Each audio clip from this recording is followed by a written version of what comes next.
আলিফ লাম র, এগুলো হচ্ছে একটি সুস্পষ্ট গ্রন্থের আয়াত।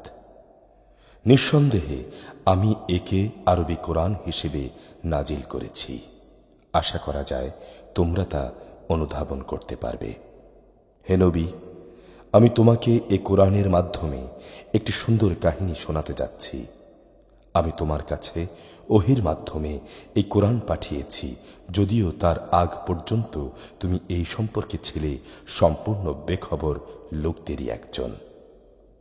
এটা সে সময়ের কথা যখন ইউসুফ তার পিতাকে বলল, হে আমার পিতা, আমি স্বপ্নে দেখেছি 11টি তারা, চাঁদ ও সূরজ। আমি এদের আমার প্রতি সেজদাবনত অবস্থায় দেখেছি। এই কথা শুনে তার পিতা বলল, হে আমার স্নেহের পুত্র, তুমি তোমার স্বপ্ন কিন্তু তোমার ভাইদের কাছে বলো না। বললে তারা অতঃপর তোমার বিরুদ্ধে ষড়যন্ত্র আঁটতে শুরু করবে। কেননা নিঃসন্দেহে শয়তান মানুষের খোলাখুলি দুশ্মন। এমনি করেই তোমার রব তোমাকে নবুয়তের জন্য মনোনীত করবেন, তোমাকে স্বপ্নের ব্যাখ্যা শিক্ষা দেবেন এবং তাঁর নিয়ামত তোমার উপর ও ইয়াকুবের সন্তানদের উপর তেমনিভাবে পূর্ণ করে দেবেন, যেমনিভাবে এর আগেও তিনি তোমার পূর্বপুরুষ ইব্রাহিম ও ইসহাকের উপর তা পূর্ণ করে দিয়েছিলেন। অবশ্যই তোমার রব সর্বজ্ঞ কুশলী। ইউসুফ ও তার ভাইদের এই কাহিনীর মাঝে যারা সত্য অনুসন্ধিৎসু, তাদের জন্য প্রচুর নিদর্শন রয়েছে। এই কাহিনীটি শুরু হয়েছিল ইউসুফের ভাইদের দিয়ে, যখন তারা বলল, আমাদের পিতার কাছে নিঃসন্দেহে ইউসুফ ও তার ভাই আমাদের চাইতে বেশি প্রিয়। যদিও দলে আমরাই হচ্ছি ভারী, নিঃসন্দেহে আমাদের পিতা স্পষ্ট বিভ্রান্তিতে আছেন। শয়তান তাদের পরামর্শ দিল, ইউসুফকে মেরে ফেলো অথবা তাকে কোনো অজানা ভূখণ্ডে নিক্ষেপ করে এসো। এরপর দেখবে তোমাদের পিতার দৃষ্টি তোমাদের দিকেই নিবিষ্ট হবে। এরপর তোমরা সবাই ভালো মানুষ হয়ে যেও। এ সময় তাদের মধ্য থেকে একজন বলল, না, ইউসুফকে তোমরা হত্যা করো না। তোমরা যদি সত্যি সত্যি কিছু একটা করতে চাও, তাহলে তাকে কোনো গভীর কূপে ফেলে দিয়ে এসো। আসা যাওয়ার পথে কোনো যাত্রীদল তাকে উঠিয়ে নিয়ে যাবে। এক পর্যায়ে তারা বলল, হে আমাদের পিতা, এ কি হলো তোমার? তুমি কি ইউসুফের ব্যাপারে আমাদের উপর ভরসা করতে পারছো না? আমরা অবশ্যই সবাই তার শুভাকাঙ্ক্ষী। আগামীকাল তাকে তুমি আমাদের সাথে জঙ্গলে যেতে দিও। সে আমাদের সাথে ফলমূল খাবে ও খেলাধুলা করবে। আমরা নিশ্চয়ই তার রক্ষণাবেক্ষণ করব। সে বলল, এটা অবশ্যই আমাকে দুশ্চিন্তা দেবে যে তোমরা তাকে নিয়ে যাবে। তদুপরি আমি ভয় করছি এমন তো হবে না কোনো বাঘ তাকে খেয়ে ফেলবে, অথচ তোমরা তার ব্যাপারে অমনোযোগী থাকবে। তারা বলল, আমরা একটি ভারী দলবদ্ধ শক্তি হওয়া সত্ত্বেও যদি তাকে বাঘ এসে খেয়ে ফেলে, তাহলে আমরা সত্যি অথর্ব ক্ষতিগ্রস্ত হয়ে পড়ব। অতঃপর অনেক বলে কয়ে যখন তারা তাকে নিয়ে গেল এবং তারা তাকে এক অন্ধ কূপে নিক্ষেপ করার ব্যাপারে সবাই একমত হল, তখন আমি তাকে ওহি পাঠিয়ে জানিয়ে দিলাম, একদিন তুমি অবশ্যই এসব কথা এদের সবাইকে বলে দেবে। এরা তো কেউই এই ঘটনার পরিণাম জানে না। ইউসুফকে কুয়ায় ফেলে দিয়ে রাতের কিছু অংশ অতিবাহিত হবার পর তারা কাঁদতে কাঁদতে তার পিতার কাছে এলো। অনুযোগের স্বরে তারা বলল, হে আমাদের পিতা, আমরা জঙ্গলে দৌড়ের প্রতিযোগিতা দিচ্ছিলাম। আমরা ইউসুফকে আমাদের মাল সামানার পাশে ছেড়ে গিয়েছিলাম। অতঃপর একটা নেকড়ে বাঘ তাকে খেয়ে ফেলে। কিন্তু তুমি তো আমাদের কথা বিশ্বাসই করবে না, যত সত্যবাদী আমরা হই না কেন। তারা তার জামার উপর মিথ্যা রক্ত মেখে নিয়ে এসেছিল। তাদের কথা শুনে সে বলল, আসল ঘটনা তো এটা নয়, বরং তোমাদের মন তোমাদের জন্যে একটা খারাপ কথা বানিয়ে দিয়েছে। এই অবস্থায় উত্তম ধৈর্য ধারণই আমার করণীয়। তোমরা যে মন গড়া কথা বলছো, সে ব্যাপারে আল্লাহ তাআলাই একমাত্র সাহায্যস্থল। ইতিমধ্যে একটি বাণিজ্যিক কাফেলা কুয়ার পাশে এলো। তারপর তারা একজন পানি সংগ্রাহককে সেখানে পাঠালো। সে যখন তার বালতি কুয়ায় নিক্ষেপ করল, অতঃপর সে যখন বালতি টান দিল, তখন সে বলল, ও হে সুখবর, এ তো দেখছি একটি বালক। কাফেলার লোকেরা বাণিজ্যিক পণ্য মনে করে একে লুকিয়ে নিল। আল্লাহ তাআলা ভালো করেই জানতেন যা কিছু এরা তখন করছিল। তারা তাকে স্বল্প মূল্যে নির্দিষ্ট কয়েক দেহরামের বিনিময়ে বিক্রি করে দিল। সহজে পাওয়ার কারণে এ ব্যাপারে তারা বেশি মূল্যের প্রত্যাশীও ছিল না। মিশরের যে ব্যক্তি তাকে ক্রয় করেছিল, সে তাকে ঘরে এনে তার স্ত্রীকে বলল, সম্মানজনকভাবে এর প্রতিপালন করো, সম্ভবত বড় হয়ে সে আমাদের উপকারে আসবে, অথবা তাকে আমরা নিজেদের ছেলেও বানিয়ে নিতে পারি। এভাবেই আমি মিশরের জমিনে ইউসুফকে প্রতিষ্ঠা দান করলাম, যাতে করে আমি তাকে স্বপ্নের ব্যাখ্যা সহ অন্যান্য বিষয় আশয় সম্পর্কিত জ্ঞান শিক্ষা দিতে পারি। আল্লাহ তাআলা সবসময় তার কর্মের বাস্তবায়নের উপর ক্ষমতাবান, যদিও অধিকাংশ মানুষ তা জানে না। অতঃপর সে যখন পূর্ণ যৌবনে উপনীত হল, তখন আমি তাকে নানা রকম প্রজ্ঞা ও জ্ঞান দান করলাম, এবং আমি এভাবেই নেককার লোকদের পুরস্কার দিয়ে থাকি। একদিন এমন হলো যে সে যে মহিলার ঘরে থাকত, সে তাকে তার প্রতি অসৎ উদ্দেশ্যে আকৃষ্ট করতে চাইল, এবং এ উদ্দেশ্যে সে তার ঘরের দরজাসমূহ বন্ধ করে দিয়ে তাকে বলল, এসো। এই অশ্লীল প্রস্তাব শুনে সে বলল, আমি আল্লাহ তাআলার কাছে আশ্রয় চাচ্ছি। অবশ্যই তিনি আমার রব, তিনি আমার উৎকৃষ্ট আশ্রয়। আল্লাহ তাআলা অকৃতজ্ঞ জালেমদের কখনো সাফল্য দেন না। সে মহিলা তার প্রতি অসৎ কাজের এরাদা করল, এবং সেও তার প্রতি এরাদা প্রায় করেই ফেলেছিল, যদি সে তার মালিকের নিদর্শন প্রত্যক্ষ না করত। এভাবেই আমি ইউসুফকে নৈতিকতার উচ্চ মানে প্রতিষ্ঠিত রাখলাম, যেন আমি তার থেকে অন্যায় ও অশ্লীলতাপূর্ণ কাজ দূরে সরিয়ে রাখতে পারি। অবশ্যই সে ছিল আমার নিষ্ঠাবান বান্দাদের একজন। অতঃপর তারা উভয়ই সম্পূর্ণ ভিন্ন ভিন্ন উদ্দেশ্যে দরজার দিকে দৌড়ে গেল। মহিলা পিছন দিক থেকে তার জামা টেনে ছিঁড়ে ফেলল। এমতাবস্থায় তারা উভয়ই তার স্বামীকে দরজার পাশে দেখতে পেল। তখন মহিলাটি ইউসুফকে অভিযুক্ত করে বলল, কি শাস্তি হওয়া উচিত সে ব্যক্তির, যে ব্যক্তি তোমার স্ত্রীর সাথে অশ্লীল কাজের ইচ্ছা পোষণ করে? এছাড়া তার আর কি শাস্তি হতে পারে যে তাকে হয় জেলে পাঠাতে হবে, নতুবা অন্য কোনো কঠিন শাস্তি দিতে হবে? সে বলল, সে মহিলাই আমাকে অশ্লীল কাজের প্রতি আকৃষ্ট করতে চেয়েছিল। এ সময় সে মহিলার আপনজনদের মধ্য থেকে একজন সাক্ষী বলল, তদন্ত করে দেখা যাক, যদি তার জামার সম্মুখ ভাগ ছেঁড়া হয়ে থাকে, তাহলে বুঝতে হবে অভিযোগের ব্যাপারে সে মহিলা সত্য বলেছে এবং সে হচ্ছে মিথ্যাবাদীদের একজন। আর যদি তার জামা পেছন দিক থেকে ছেঁড়া হয়ে থাকে, তাহলে বুঝতে হবে সে মহিলাই মিথ্যা কথা বলেছে এবং সে হচ্ছে সত্যবাদীদের একজন। অতঃপর সে গৃহস্বামী যখন দেখল তার জামা পেছন দিক থেকে ছেঁড়া, তখন সে আসল ঘটনা বুঝতে পেরে নিজের স্ত্রীকে বলল, কোনো সন্দেহ নেই এটা তোমাদের নারীদের ছলনার অংশ। সত্যি তোমাদের মতো নারীদের ছলনা বড় জঘন্য। হে ইউসুফ, তুমি এ নিয়ে বাড়াবাড়ি করা ছেড়ে দাও, এবং হে নারী, তুমি তোমার অপরাধের জন্য আল্লাহর কাছে ক্ষমা প্রার্থনা করো। অবশ্যই তুমি অপরাধীদের একজন। বিষয়টা জানাজানি হয়ে গেলে শহরের অভিজাত নারীরা বলতে লাগলো, আজিজের স্ত্রী তার যুবক গোলামের প্রতি আসক্ত হয়ে পড়েছে, তাকে তার গোলামের প্রেম উন্মত্ত করে দিয়েছে। আমরা তাকে দেখতে পাচ্ছি সে সুস্পষ্ট গোমরাহিতে নিমজ্জিত হয়েছে। সে মহিলা যখন ওদের কানাকানি ও চক্রান্তের কথা শুনল, তখন সে ওদের নিজের ঘরে ডেকে পাঠালো এবং তাদের জন্যে একটি মাহফিলের আয়োজন করল। রীতি অনুযায়ী সে তাদের প্রত্যেক মহিলাকে একটি করে ছুরি দিল।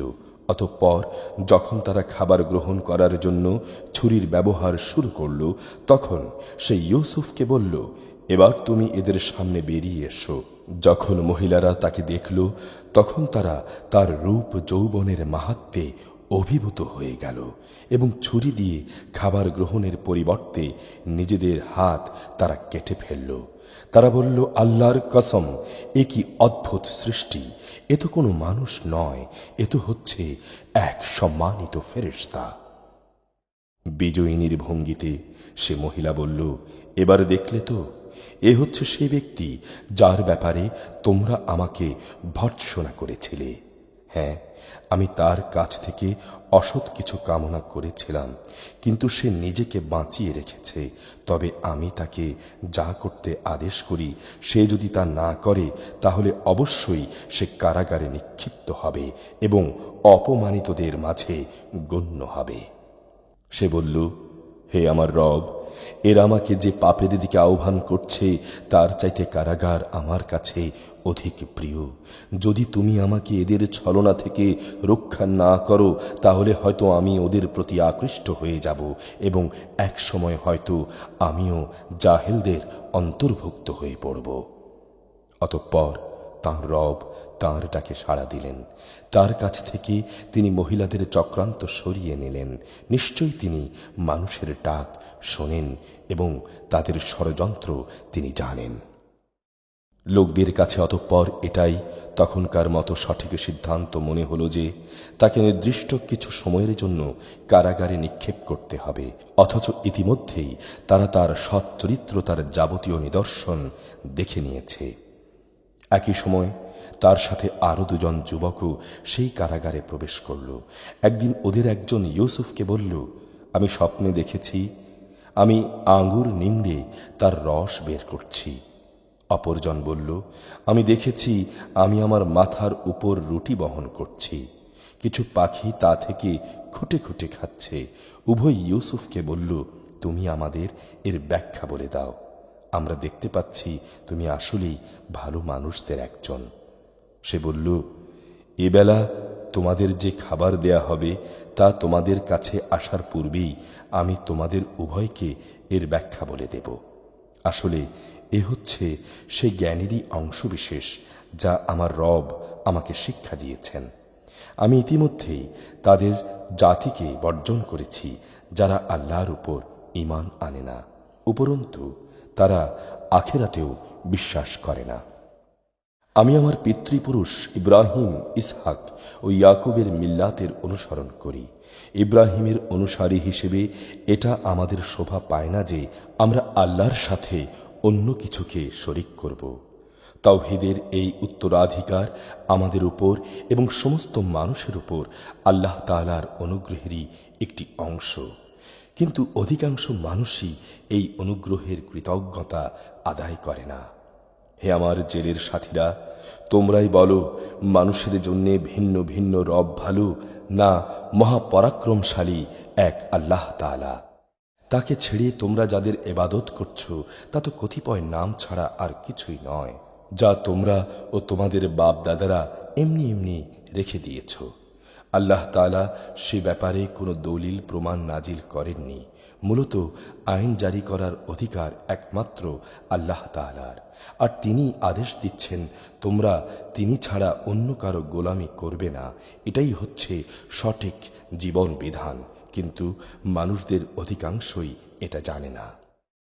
হে আমার জেলের সাথীরা, তোমাদের স্বপ্নের ব্যাখ্যা হচ্ছে তোমাদের একজন সে তার মালিককে শরাব পান করাবে, আর অপরজন যার মাথা থেকে পাখি খুঁটে খুঁটে রুটি খাচ্ছিল সে অচিরেই শূলবিদ্ধ হবে। এই হচ্ছে সে বিষয়টির ব্যাখ্যা যা তোমরা উভয়ে জানতে চাচ্ছিলে। ইতিমধ্যেই কিন্তু তার ফয়সালাও হয়ে গেছে। তাদের মধ্যে যার ব্যাপারে সে মনে করেছে সে মুক্তি পেয়ে যাবে, তাকে উদ্দেশ্য করে সে বলল, মুক্তি পাওয়ার পর তুমি তোমার মালিকের কাছে আমার কথা বলো। কিন্তু সে মুক্তি পাওয়ার পর শয়তান তাকে তার মালিকের কাছে ইউসুফের কথাটা বলতে ভুলিয়ে দিল। ফলে কয়েক বছর সময় ধরে সে কারাগারেই পড়ে থাকল। একদিন বাদশাহ তার পরিষদদের বলল, আমি স্বপ্নে দেখলাম 7টি পাতলা গাভী 7টি মোটা গাভীকে খেয়ে ফেলছে। দেখলাম 7টি সবুজ ফসলের শীষ, আর শেষের 7টি দেখলাম শুকনো। হে আমার দরবার প্রধানরা, তোমরা আমাকে এই স্বপ্নের ব্যাখ্যা বলে দাও, যদি তোমরা কেউ এই স্বপ্নের ব্যাখ্যা জানো। তারা বলল, হে রাজন, এ তো হচ্ছে কতিপয় অর্থহীন স্বপ্ন। আমরা তো এ ধরনের অর্থহীন স্বপ্নের ব্যাখ্যা জানি না। যে দুজনের একজন কারাগার থেকে মুক্তি পেয়েছিল, দীর্ঘদিন পর ইউসুফের কথা তার মনে হলো। সে দরবারি লোকদের কথাবার্তা শুনে বলল, আমি এক্ষুনি তোমাদের এই স্বপ্নের ব্যাখ্যা বলে দিচ্ছি। তোমরা আমাকে কারাগারে ইউসুফের কাছে পাঠিয়ে দাও। কারাগারে গিয়ে সে বলল, হে ইউসুফ, হে সত্যবাদী, 7টি পাতলা গাভী 7টি মোটা গাভীকে খেয়ে ফেলছে এবং 7টি সবুজ শ্যামল ফসলের শীষ অপর 7টি শুকনো শীষ। এই স্বপ্নটির ব্যাখ্যা তুমি আমাদের বলে দাও। আমি আশা করি এই ব্যাখ্যা নিয়ে মানুষদের কাছে ফিরে যাব। হয়তো এর ফলে তারা স্বপ্নের ব্যাখ্যার সাথে তোমার মর্যাদা সম্পর্কেও জানতে পারবে। সে বলল, এই স্বপ্নের ব্যাখ্যা হচ্ছে, তোমরা ক্রমাগত 7 বছর ফসল ফলাতে থাকবে। অতঃপর ফসল তোলার সময় আসলে তোমরা যে পরিমাণ ফসল তুলতে চাও তার মধ্য থেকে কিছু অংশ তোমরা খাবারের জন্য রাখবে। তা বাদ দিয়ে বাকি অংশ যাতে করে বিনষ্ট না হয় সেজন্যে শীষ সমেত রেখে দেবে। এরপর আসবে 7টি কঠিন খরার বছর, যা এর আগের কয় বছরের গোটা সঞ্চয় খেয়ে ফেলবে, যা তোমরা আগেই এই কয় বছরের জন্য জমা করে রাখবে, তার সামান্য পরিমাণ ছাড়া যা তোমরা বীজের জন্য রেখে দেবে। অতঃপর একটি বছর এমন আসবে যখন মানুষের জন্যে প্রচুর বৃষ্টি বর্ষণ করা হবে, তাতে তারা প্রচুর আঙ্গুরের রসও বের করবে। এই কথা শুনে বাদশাহ আগ্রহের সঙ্গে বলল, তাকে আমার কাছে নিয়ে এসো। যখন শাহী দূত তার কাছে এই খবর নিয়ে কারাগারে এলো, তখন সে বলল, আমার বিরুদ্ধে আনীত অভিযোগ আগে তদন্ত হোক। তুমি বরং তোমার মালিকের কাছে ফিরে যাও এবং তাকে জিজ্ঞেস করো সে নারীদের সঠিক ঘটনাটা কি ছিল, যারা প্রকাশ্যে মজলিসে নিজেদের হাত কেটে ফেলেছিল। আমি জানি আমার রব তাদের চক্রান্ত সম্পর্কে সম্যক অবগত। বাদশাহ সে নারীদের দরবারে তলব করে তাদের জিজ্ঞেস করল, বলতো, সেদিন তোমাদের কি হয়েছিল যেদিন তোমরা ইউসুফের কাছ থেকে অসৎ কর্ম কামনা করেছিলে? তারা বলল, আল্লাহ তাআলা মহান, আমরা তো তার উপর কোনো পাপ কিংবা এ ধরনের কোনো অভিযোগই দেখতে পাইনি। এই কথা শুনে আজিজের স্ত্রী বলল, এখন সত্য প্রকাশিত হয়েই গেছে। আসলে আমি তার কাছে অসৎ কাজ কামনা করেছিলাম। অবশ্যই সে ছিল সত্যবাদীদের একজন। রাষ্ট্রীয় তদন্তের খবর শুনে ইউসুফ বলল, এটি আমি এজন্যই করতে বলেছিলাম যেন বাদশাহ জেনে নিতে পারে আমি আজিজের অবর্তমানে কখনো তার আমানতের খেয়ানত করিনি। অবশ্যই আল্লাহ তাআলা খেয়ানতকারীদের সঠিক পথ দেখান না। আমি আমার ব্যক্তি সত্তাকেও নির্দোষ মনে করি না। অবশ্যই মানুষের প্রবৃত্তি মন্দের প্রতি প্ররোচনা দিতে থাকে।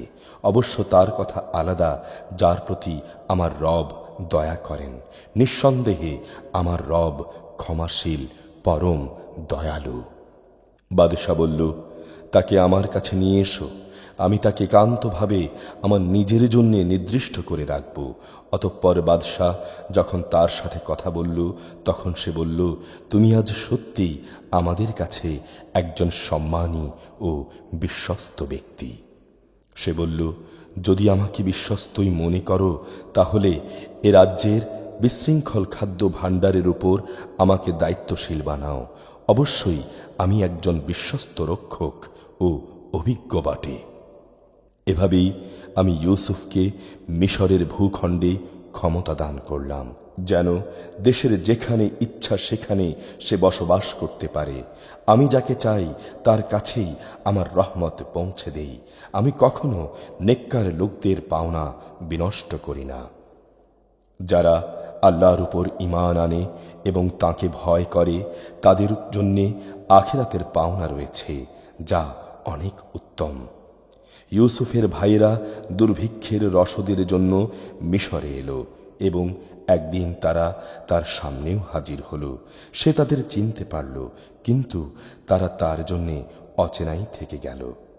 যখন সে তাদের রসদের ব্যবস্থা সম্পন্ন করে দিল, তখন সে তাদের বলল, পরের বার তোমরা তোমাদের পিতার কাছ থেকে তোমাদের বৈমাত্রেয় ভাইটিকে নিয়ে আমার কাছে আসবে। তোমরা কি দেখতে পাচ্ছ না আমি মাথা হিসেবে মেপে রসদ দেই? আমি একজন উত্তম অতিথিপরায়ণ ব্যক্তিও বটে।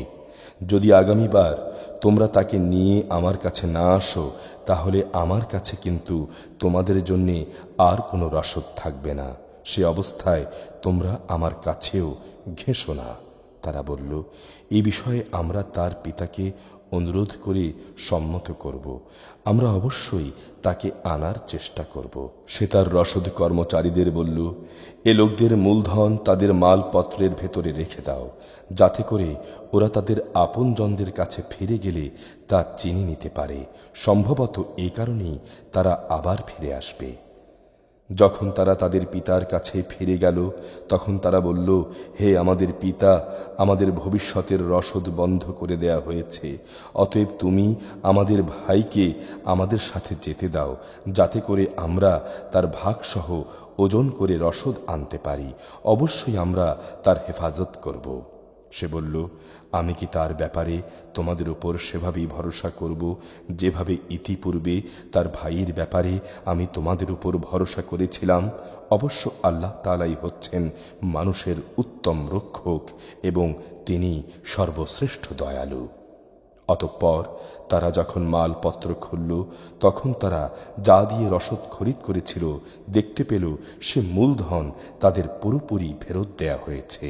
এটা দেখে তারা বলল, হে আমাদের পিতা, এর চাইতে বেশি মহানুভবতা আমরা আর কি চাইতে পারি? দেখো, এই হচ্ছে আমাদের মূলধন যা আমাদের ফেরত দেয়া হয়েছে। এবার আমরা যাই এবং আমরা আমাদের পরিবারের জন্য রসদ নিয়ে আসি। আমরা আমাদের ভাইয়েরও হেফাজত করব এবং ভাইয়ের কারণে আমরা অতিরিক্ত একটি উট বোঝাই রসদও আনতে পারব। এবারের রসদ তো পরিমাণে কম। সে বলল, আমি কখনোই তাকে তোমাদের সাথে পাঠাবো না, যতক্ষণ না তোমরা আল্লাহর নামে আমাকে অঙ্গীকার দেবে যে তোমরা অবশ্যই তাকে আমার কাছে ফিরিয়ে আনবে।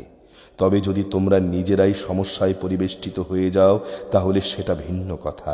অতঃপর যখন তারা তার কাছে তাদের অঙ্গীকার নিয়ে হাজির হলো, তখন সে বলল, আমরা যা কিছু বলছি আল্লাহ তাআলাই তার উপর কর্মবিধায়ক।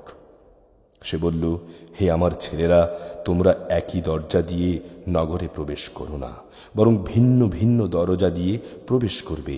তাহলে তোমাদের সংখ্যা কারো মনে হিংসা সৃষ্টি করবে না। আসলে আল্লাহর ইচ্ছার বিরুদ্ধে আমি তোমাদের কোনো কাজই আসব না। বিধান জারি করার কাজ শুধু আল্লাহ তাআলার জন্যেই নির্দিষ্ট। আমি সর্বদা তাঁর উপরই নির্ভর করি। যারা ভরসা করে তারা যেন আল্লাহর উপরই ভরসা করে। অতঃপর তারা সেখানে ঠিক সেভাবেই প্রবেশ করল, যেভাবে তাদের পিতা তাদের আদেশ করেছিল। যদিও আল্লাহ তাআলার ইচ্ছার সামনে এটা কোনোই কাজে আসেনি, তবে হ্যাঁ, এটা ছিল ইয়াকুবের মনের একটি ধারণা যা সে পূর্ণ করে নিয়েছিল। অবশ্যই সে ছিল অত্যন্ত জ্ঞানী ব্যক্তি, কেননা তাকে জ্ঞান আমি শিক্ষা দিয়েছিলাম, কিন্তু অধিকাংশ মানুষই তা জানে না। যখন তারা ইউসুফের কাছে হাজির হলো, তখন সে তার নিজ ভাইকে তার পাশে বসার জায়গা দিল এবং একান্তে তাকে বলল, আমি হচ্ছি তোমার ভাই ইউসুফ। এরা তোমার আমার সাথে যা করছিল তার জন্যে তুমি কোনো কষ্ট নিও না।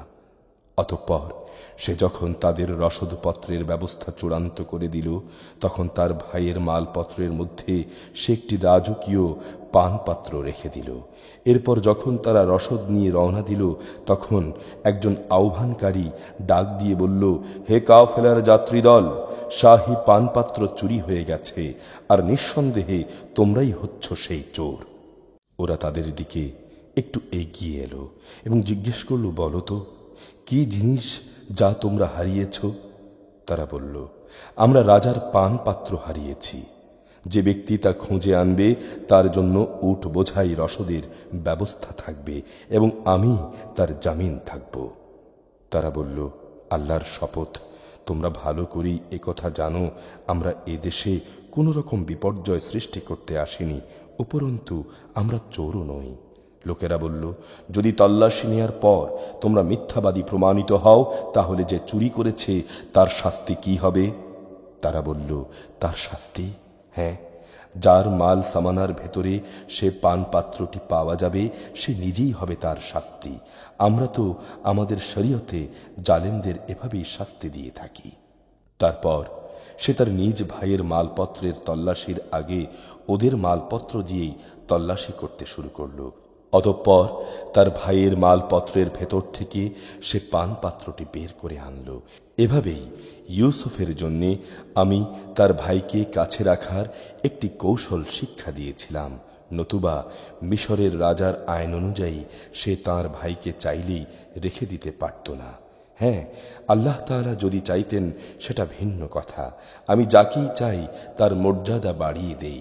প্রত্যেক জ্ঞানবান ব্যক্তির উপরেই অধিকতর জ্ঞানী সত্তা রয়েছেন। তারা বলল, যদি সে চুরি করেই থাকে তাহলে এতে আশ্চর্যান্বিত হবার কিছুই নেই। এর আগে তার ভাইও চুরি করেছিল। নিজের সম্পর্কে এই জঘন্য কথা শুনেও ইউসুফ প্রকৃত ব্যাপার নিজের মনে গোপন করে রাখল, কখনো তাদের কাছে তা প্রকাশ করল না। মনে মনে এটুকুই সে বলল, তোমাদের অবস্থা তো আরো নিকৃষ্ট। তোমরা আমাদের সম্পর্কে যা বলছো সে ব্যাপারে আল্লাহ তাআলাই ভালো জানেন। তারা বলল, হে আজিজ, এ ব্যক্তির পিতা বেঁচে আছে, সে অতিশয় বৃদ্ধ, সুতরাং এর জায়গায় তুমি আমাদের একজনকে রেখে দাও। আমরা তোমাকে একজন মহানুভব ব্যক্তি হিসেবেই দেখতে পাচ্ছি। সে বলল, আমরা আল্লাহ তাআলার কাছে আশ্রয় চাই, যার কাছে আমরা আমাদের হারানো মাল পেয়েছি তাকে বাদ দিয়ে অন্য কাউকে রেখে দেব কি করে? এমনটি করলে আমরা তো জালেমদের অন্তর্ভুক্ত হয়ে যাব। অতঃপর তারা যখন তার কাছ থেকে নিরাশ হয়ে পড়ল তখন তারা একাকী বসে নিজেদের মধ্যে সলা পরামর্শ করতে লাগল। তাদের মধ্যে যে বড় সে বলল, আচ্ছা, তোমরা কি এটা জানো না তোমাদের বৃদ্ধ পিতা তোমাদের কাছ থেকে আল্লাহর নামে অঙ্গীকার নিয়েছিল? তাছাড়া এর আগে ইউসুফের ব্যাপারেও তোমরা কত বড় অন্যায় করেছিলে। আমি তো কোনো অবস্থায় এই দেশ থেকে নড়ব না যতক্ষণ না আমার পিতা আমাকে তেমন কিছু করতে অনুমতি দেন, কিংবা আল্লাহ তাআলা আমার জন্যে কোনো সিদ্ধান্ত না করেন। আল্লাহ তাআলাই হচ্ছেন সর্বোত্তম ফয়সালাকারী। সে তাদের বলল, তোমরা বরং তোমাদের পিতার কাছেই ফিরে যাও এবং বলো, হে আমাদের পিতা, তোমার ছেলে বাদশার পানপাত্র চুরি করেছে। আমরা তো তোমার কাছে সেটুকুই বলবো যা আমরা জানতে পেরেছি। আমরা তো গায়েবের খবর সংরক্ষণ করতে পারি না। বিশ্বাস না হলে যে জনপদে আমরা অবস্থান করেছি তাদের কাছে না হয় তুমি জিজ্ঞেস করো, এবং সে কাফেলাকেও জিজ্ঞেস করো যাদের সাথে আমরা একত্রে এসেছি। আমরা আসলেই সত্য কথা বলছি। কথাগুলো শুনে সে বলল, আসলে তোমাদের মন তোমাদের সুবিধার জন্যে একটা কথা বানিয়ে নিয়েছে, তাই তোমরা এসব বলছো। অতঃপর উত্তম ধৈর্যই আমার একমাত্র পাথেয়। আল্লাহ তাআলা হয়তো ওদের সবাইকে একত্রেই আমার কাছে এনে হাজির করবেন। তিনি অবশ্যই সর্বজ্ঞ কুশলী। সে ওদের কাছ থেকে মুখ ফিরিয়ে নিল এবং নিজে নিজে বলল, হায় ইউসুফ! ইতিমধ্যে শোকের কারণে তার চোখও সাদা হয়ে গেছে। সে নিজেও দারুণভাবে ক্লিষ্ট। পিতার এই অবস্থা দেখে তাঁরা বলল, আল্লাহর কসম, তুমি তো দেখছি শুধু ইউসুফের কথাই মনে করছো, যতক্ষণ পর্যন্ত না তার চিন্তায় তুমি মুমূর্ষ হয়ে পড়বে কিংবা তাঁর চিন্তায় তুমি ধ্বংস হয়ে যাবে। সে বলল, আমি তো আমার যন্ত্রণা, আমার দুশ্চিন্তা সব আল্লাহ তাআলার কাছে নিবেদন করছি। আমি আল্লাহর কাছ থেকে যতটুকু জানি তোমরা তা জানো না। হে আমার ছেলেরা, তোমরা মিশরে যাও এবং ইউসুফ ও তার ভাইকে আরেকবার তালাশ করো। তোমরা আল্লাহ তাআলার রহমত থেকে নিরাশ হইও না। আল্লাহ তাআলার রহমত থেকে তো শুধু কাফের সম্প্রদায়ের লোকেরাই নিরাশ হতে পারে। তারা যখন পুনরায় তার কাছে হাজির হলো তখন তারা বলল, হে আজিজ, দুর্ভিক্ষ আমাদের পরিবার পরিজনকে বিপন্ন করে দিয়েছে। এবার আমরা সামান্য কিছু পুঁজি নিয়ে এসেছি। এটা নিয়ে আপনি আমাদের রসদ দান করার ব্যবস্থা করুন। এটা আমাদের দান করুন। যারা দান খয়রাত করে আল্লাহ তাআলা অবশ্যই তাদের পুরস্কৃত করেন। ভাইদের এই আকুতি শুনে সে বলল, তোমরা কি জানো তোমরা ইউসুফ ও তার ভাইয়ের সাথে কি আচরণ করেছিলে? কত মূর্খ ছিলে তোমরা তখন। তারা বলে উঠল, তুমি কি ইউসুফ? সে বলল, হ্যাঁ, আমি ইউসুফ, আর এ হচ্ছে আমার ভাই। আল্লাহ তাআলা আমাদের উপর অনেক মেহেরবানি করেছেন। সত্যি কথা হচ্ছে, যে কোনো ব্যক্তি তাকওয়া ও ধৈর্যের আচরণ করে সে যেন জেনে রাখে আল্লাহ তাআলা কখনোই নেককার মানুষের পাওনা বিনষ্ট করেন না। ওরা বলল, আল্লাহর কসম, আল্লাহ তাআলা অবশ্যই আজ তোমাকে আমাদের উপর প্রাধান্য দিয়েছেন। আমরা আসলেই অপরাধী। ভাইদের কথা শুনে সে বলল, আজ তোমাদের উপর আমার কোনো অভিযোগ নেই। আল্লাহ তাআলা তোমাদের ক্ষমা করে দিন, কেননা তিনি সব দয়ালুদের মধ্যে শ্রেষ্ঠ দয়ালু। তোমরা আমার এই জামাটি নিয়ে যাও এবং একে আমার পিতার মুখমণ্ডলের উপরে রেখো। এতে তিনি তার দৃষ্টিশক্তি ফিরে পাবেন। অতঃপর তোমরা তোমাদের সমগ্র পরিবার পরিজনদের নিয়ে আমার কাছে চলে এসো। এদিকে এই কাফেলা যখন মিশর থেকে বেরিয়ে পড়ল তখন তাদের পিতা আপনজনদের বলতে লাগলো, তোমরা যদি সত্যি আমাকে অপ্রকৃতস্থ মনে না করো তাহলে আমি তোমাদের বলবো, আমি আসলেই ইউসুফের গন্ধ পাচ্ছি। তারা বলল, আল্লাহর কসম, তুমি তো দেখছি এখনো তোমার সে পুরনো বিভ্রান্তিতেই পড়ে আছো। অতঃপর সত্যি যখন ইউসুফের খবর নিয়ে সুসংবাদদাতা তার কাছে উপস্থিত হল এবং ইউসুফের জামাটি তার মুখমণ্ডলের উপর রাখল, তখন সাথে সাথেই তার দেখার শক্তি ফিরে এলো। উৎফুল্ল হয়ে সে বলল, আমি কি তোমাদের বলিনি যে আমি আল্লাহর কাছ থেকে এমন সব কিছু জানি যা তোমরা জানো না? তারা বলল, হে আমাদের পিতা, তুমি আল্লাহর কাছে আমাদের গুনাহের জন্য ক্ষমা প্রার্থনা করো। সত্যি আমরা বড় গুনাহগার। সে বলল, অচিরেই আমি তোমাদের জন্যে আমার মালিকের কাছে ক্ষমা প্রার্থনা করব। অবশ্যই তিনি ক্ষমাশীল, পরম দয়ালু। অতঃপর যখন তারা সবাই ইউসুফের কাছে চলে এলো তখন সে তার পিতা মাতাকে নিজের পাশে স্থান দিল এবং তাদের স্বাগত জানিয়ে সে বলল, তোমরা সবাই আল্লাহর নামে নিরাপদে মিশরে প্রবেশ করো। সে তার পিতামাতাকে সম্মানের উচ্চাসনে বসালো এবং ওরা সবাই দরবারের নিয়ম অনুযায়ী তার প্রতি সম্মানের সাজদা করল। সে বলল, হে আমার পিতা, এ হচ্ছে আমার ইতিপূর্বেকার সে স্বপ্নের ব্যাখ্যা। আজ আমার রব যা সত্যে পরিণত করেছেন। তিনি আমাকে জেল থেকে বের করে আমার উপর অনুগ্রহ করেছেন। তিনি তোমাদের মরুভূমি থেকে রাজ দরবারে এনে তোমাদের উপরও মেহেরবানি করেছেন। এমনকি শয়তান আমার এবং আমার ভাইদের মধ্যেকার সম্পর্ক খারাপ করার পরও তিনি দয়া করেছেন। অবশ্যই আমার রব যা ইচ্ছা করেন তা অত্যন্ত নিপুণতার সাথেই আঞ্জাম দেন। নিশ্চয়ই তিনি সর্বজ্ঞ, প্রবল, প্রজ্ঞাময়। হে আমার রব, তুমি আমাকে রাষ্ট্র ক্ষমতা দান করেছ। তুমি আমাকে স্বপ্নের ব্যাখ্যা শিক্ষা দিয়েছ। হে আসমান সমূহ ও জমিনের স্রষ্টা, দুনিয়া এবং আখিরাতে তুমি আমার একমাত্র অভিভাবক। একজন অনুগত বান্দা হিসেবে তুমি আমার মৃত্যু দিও এবং পরকালে তুমি আমাকে নেককার মানুষদের দলে শামিল করো। হে নবী, ইউসুফের এই কাহিনী হচ্ছে গায়বের ঘটনাসমূহের একটি। এটা আমি তোমাকে ওহির মাধ্যমেই জানিয়েছি। তারা যখন ইউসুফের বিরুদ্ধে তাদের পরিকল্পনা চূড়ান্ত করছিল এবং তারা যখন তার বিরুদ্ধে ষড়যন্ত্র চালিয়ে যাচ্ছিল তখন তুমি সেখানে হাজির ছিলে না। এ সত্ত্বেও অধিকাংশ মানুষের অবস্থা হচ্ছে, যতই তুমি চাও না কেন তারা কখনো ঈমান আনার মতো নয়।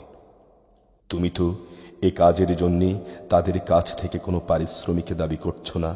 এই কোরআন সৃষ্টিকুলের জন্যে একটি নসিহত ছাড়া অন্য কিছু নয়।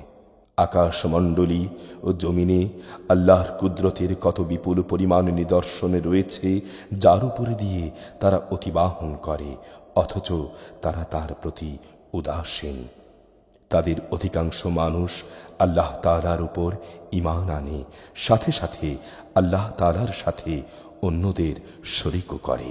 তারা কি এই বিষয়ে নির্ভয় হয়ে গেছে হঠাৎ করে একদিন তাদের উপর আল্লাহ তাআলার সর্বগ্রাসী আযাবের শাস্তি কিংবা আকস্মিক কিয়ামত আপতিত হবে এবং তারা তা টেরও পাবে না? হে নবী, তুমি বলে দাও, এ হচ্ছে আমার পথ, আমি মানুষদের আল্লাহর দিকে আহ্বান করি। আমিও আমার অনুসারীরা পূর্ণাঙ্গ সচেতনতার সাথেই এই পথে তাদের আহ্বান জানাই। আল্লাহ তাআলা মহান, পবিত্র এবং আমি কখনো মুশরিকদের অন্তর্ভুক্ত নই। তোমার আগে বিভিন্ন জনপদে যত নবী আমি পাঠিয়েছি তারা সবাই তোমার মতো মানুষই ছিল। আমি তাদের উপর ওহী নাজিল করতাম। এরা কি আমার জমিন পরিভ্রমণ করেনি? করলে অবশ্যই তারা দেখতে পেত এদের পূর্বেকার লোকদের কি ভয়াবহ পরিণাম হয়েছিল। সত্য কথা হচ্ছে, আখিরাতের ঠিকানা তাদের জন্যেই কল্যাণময়, যারা তাকওয়া অবলম্বন করেছে। তোমরা কি কিছুই অনুধাবন করবে না? এমনকি নবীরাও তাদের মিথ্যা সাব্যস্ত করায় মাঝে মাঝে নিরাশ হয়ে যেত। তারা মনে করত তাদের বুঝি সাহায্যের প্রতিশ্রুতি নিয়ে মিথ্যা কথা বলা হয়েছে। তখন হঠাৎ করেই তাদের কাছে আমার সাহায্য এসে হাজির হলো। তখন আমি যাকে চাইলাম তাকেই শুধু নাজাত দিলাম, আর নাফরমান জাতির উপর থেকে আমার আযাব কখনোই রোধ করা যাবে না। অবশ্যই তাদের কাহিনীতে জ্ঞানবান মানুষদের জন্য শিক্ষা রয়েছে। কোরআনের এসব কথা কোনো মন গড়া গল্প নয়, বরং এ হচ্ছে তারই স্পষ্ট সমর্থন যে আসমানি কিতাব তাদের কাছে আগে থেকেই মজুদ রয়েছে। তাতে রয়েছে প্রতিটি বিষয়ের বিস্তারিত ব্যাখ্যা। সর্বোপরি রয়েছে ঈমানদার মানুষদের জন্য হেদায়েত ও রহমত।